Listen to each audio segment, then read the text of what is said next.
ದರ್ಶನ್ ಪರ ವಕೀಲರಾದಂತ ನಾರಾಯಣ ಸ್ವಾಮಿ ಅವ್ರು ನಮ್ಮ ಜೊತೆ ಇದ್ದಾರೆ, ಮಾತಾಡ್ಸ ಹೋಗ್ತೀನಿ. ಸರ್ ಏನಾಯ್ತು ಸರ್ ಕೋರ್ಟ್ನಲ್ಲಿ? ಅಲ್ಲ, ಇವತ್ತು ತಮಗೆ ಗೊತ್ತಿದೆ, ಇವತ್ತು ಕರ್ಕೊಂಬಂದಿದ್ದಾರೆ, ಪ್ರೊಡ್ಯೂಸ್ ಮಾಡಿದ್ದಾರೆ. ಇವತ್ತು ಬೆಳಿಗ್ಗೆ ಅರೆಸ್ಟ್ ಮಾಡಿದ್ರು, ಇನ್ವೆಸ್ಟಿಗೇಷನ್ ಕೂಡ ಮಾಡಿ ಎಲ್ಲ ಆಗಿ ಕರ್ಕೊಂಬಂದು ಪ್ರೊಡ್ಯೂಸ್ ಮಾಡಿದ್ದಾರೆ. 15 ದಿವಸ ಕಸ್ಟಡಿಗೆ ಬೇಕಂತ ಕೇಳಿದ್ರು. ಅದ್ರ ಪ್ರಕಾರ 15 ದಿವಸ ಕಸ್ಟಡಿಗೆ ನಾವು ಕೊಡಬಾರ್ದು, ಏನು ಅವಶ್ಯಕತೆ ಇದೆ, ಅನ್ನೆಸೆಸರಿ ಕರ್ಕೊಂಡೋಗಿ ಅವ್ರಿಗೆ ಹ್ಯುಮಿಲಿಯೇಷನ್ ಮಾಡಿ ಇಲ್ ಟ್ರೀಟ್ ಆಗ್ಬೋದು ಅಂತ ಅಂದ್ಬಿಟ್ಟು ನಾವು ಅಪೋಸ್ ಮಾಡಿದ್ವಿ. ಕೊನೆಗೆ 6 ದಿವಸ ಕಸ್ಟಡಿಗೆ ಕೊಟ್ಟಿದ್ದಾರೆ. ಕೋರ್ಟ್ ಕೂಡ ಡೈರೆಕ್ಷನ್ಸ್ ಕೂಡ ಕೊಟ್ಟಿದೆ, ಪ್ರತಿ ದಿವಸ ಅವ್ರ ವಕೀಲರುಗಳನ್ನ ಮೀಟ್ ಮಾಡೋಕ್ಕೆ ಅವ್ರಿಗೆ ಅವಕಾಶ ಕೊಡಬೇಕು ಅನ್ನೋದು ಒಂದು. ಎರಡನೇದು, ಏನು ಇನ್ವೆಸ್ಟಿಗೇಷನ್ ಮಾಡ್ತಾರೆ 2 ದಿವಸಕ್ಕೊಂದ್ಸಲ ಕೋರ್ಟ್ಗೆ ಆ ರಿಪೋರ್ಟ್ನ ಸಬ್ಮಿಟ್ ಮಾಡಬೇಕು ಅಂತ.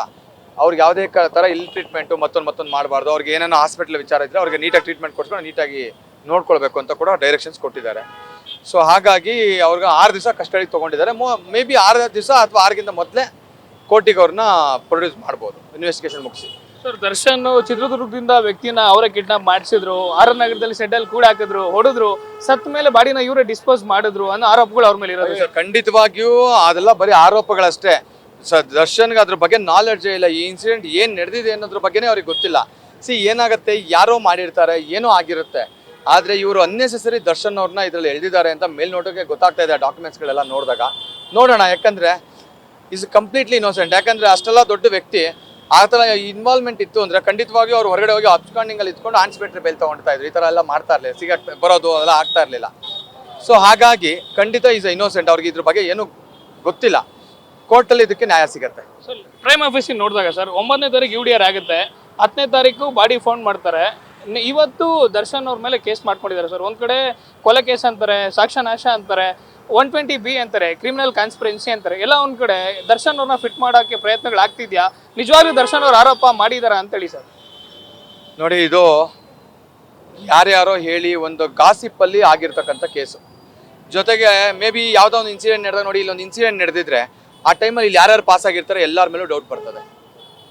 ಅಥವಾ ಯಾರೋ ಒಬ್ರು ಒಂದು ಡೌಟ್ಫುಲ್ಲಲ್ಲಿ ಏನಿದ್ರೆ ಅದ್ರ ಮೇಲೂ ಡೌಟ್ ಬರ್ತದೆ. ಸೊ ಒಂದು ಡೌಟ್ ಬೇಸ್ ಮೇಲೆ, ಬೆನಿಫಿಟ್ ಆಫ್ ಡೌಟ್, ಆ ಡೌಟಲ್ಲಿ ಈ ಕೇಸ್ ಆಗಿರ್ತಕ್ಕಂಥದ್ದು.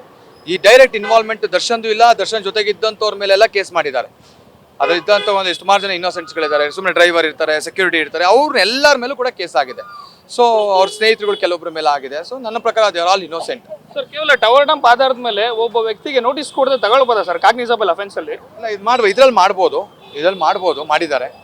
ಮಾಡಬಾರ್ದು ಅಂತ ಹೇಳಕ್ ಬರಲ್ಲ. ಯಾಕಂದರೆ ಕೆಲವೊಂದು ಮರ್ಡರ್ ಕೇಸು, ಕೆಲವೊಂದು ಕಾಗ್ನಿಸಬಲ್, ನಾನ್ ಕಾಗ್ನಿಸಬಲ್ ಇದ್ದೇ ಇರುತ್ತೆ. ಇಂಥ ಅಫೆನ್ಸ್ಗಳಲ್ಲಿ ಕೆಲವೊಂದು ಮಾಡ್ಬೋದು. ಪೊಲೀಸ್ನವ್ರು ಅವ್ರಿಗೆ ಆದ ಒಂದು ಇನ್ವೆಸ್ಟಿಗೇಷನ್ ರೈಟ್ಸ್ ಇರುತ್ತೆ. ಸೊ ಮಾಡಿದ್ದಾರೆ. ನೋಡೋಣ ಅವ್ರು ಏನು. ಹಿಂದೆ ಸರ್ ನೀವು ದರ್ಶನ್ ಅವ್ರ ಪರವಾಗಿ ಕೆಲವೊಂದು ಪ್ರಕರಣಗಳಲ್ಲಿ ಅವ್ರ ಪರವಾಗಿ ವಕಾಲತ್ ಹಾಕಿದ್ರಿ. ಪದೇ ದರ್ಶನ್ ಅವ್ರ ಜೀವನದಲ್ಲಿ ಯಾಕೆ ಆಗ್ತಿದೆ ಅಂತೇಳಿ ಅವ್ರನ್ನ ಹತ್ರದಿಂದ ನೋಡಿದಂಥ ಒಬ್ಬ ಸ್ನೇಹಿತ ಆಗಿ ಹೇಳಿದ್ದಾರೆ ಸರ್ ವಕೀಲರ ಜೊತೆಯಲ್ಲಿ. ನನ್ನ ಪ್ರಕಾರ ಅವ್ರ ಬಗ್ಗೆ ನನಗೆ ಗೊತ್ತಿದ್ದು ಹೇಳೋದಾದ್ರೆ ಈಸ್ ವೆರಿ ಇನ್ನೋಸೆಂಟ್. ನೋಡೋಕೆ ಮಾತ್ರ ಭಾಳ ರಫ್ ಆಗಿ ಕಾಣಿಸ್ತಾರೆ, ಬಟ್ ಬಹಳ ಮೃದು ಸ್ವಭಾವ, ಬಹಳ ಒಳ್ಳೆಯ ವ್ಯಕ್ತಿತ್ವ, ಬಡವ್ರ ಬಗ್ಗೆ ಒಂಥರ ಪ್ರೀತಿಸೋರ ಬಗ್ಗೆ ಬಹಳ ಕಾಳಜಿ ಇರ್ತಕ್ಕಂಥವ್ರು. ಬಟ್ ಅವರ ಲೈಫಲ್ಲಿ ಯಾಕೆ ಪೊಲೀಸ್ ಕೇಸ್ಗಳು, ಯಾಕೆ ಇವ್ರಿಗೆ ಏನಾಗುತ್ತೆ, ನೇರವಾಗಿ ಮಾತಾಡೋರಿಗೆ ನಿಷ್ಠೂರ ಜಾಸ್ತಿ. ಸೊ ಈ ನಿಷ್ಠೂರತೆ ಅವ್ರಿಗೆ ಈ ಹಂತಕ್ಕೆ ತಗೊಂಡು ಬರ್ತಾ ಇದೆ. ನೇರವಾಗಿದ್ದು ಇದೆಲ್ಲ ಕೆಲವೊಂದು ಸಮಯ ಬೇಕಾಗಲ್ಲ. ಭಾಳ ನಿಷ್ಠೂರತೆನೇ ಇವತ್ತು ಇವರ ಲೈಫ್ ಈ ಥರ ಆಗೋಕ್ಕೆ ಕಾರಣ ಅನಿಸ್ತಾ ಇದೆ. ನೋಡ್ಬೇಕು ಸರ್. ಕಡೆ ಪ್ರಶ್ನೆ, ನೀವು ಪೊಲೀಸ್ ವರ್ಷದಲ್ಲಿದ್ದಾಗ ದರ್ಶನ್ ಅವ್ರನ್ನ ಭೇಟಿ ಆದ್ರಿ, ಇವತ್ತು ಅವ್ರ ಪರವಾಗಿ ವಕಾಲತ್ ಹಾಕಿದ್ರಿ, ವಾದ ಮಾಡಿದ್ರಿ, ನಿಮ್ಮ ಹತ್ರ ಏನಾದ್ರು ದರ್ಶನ್ ಮಾತಾಡಿದ್ರೆ ಸರ್ ಕೇಸ್ ಬಗ್ಗೆ?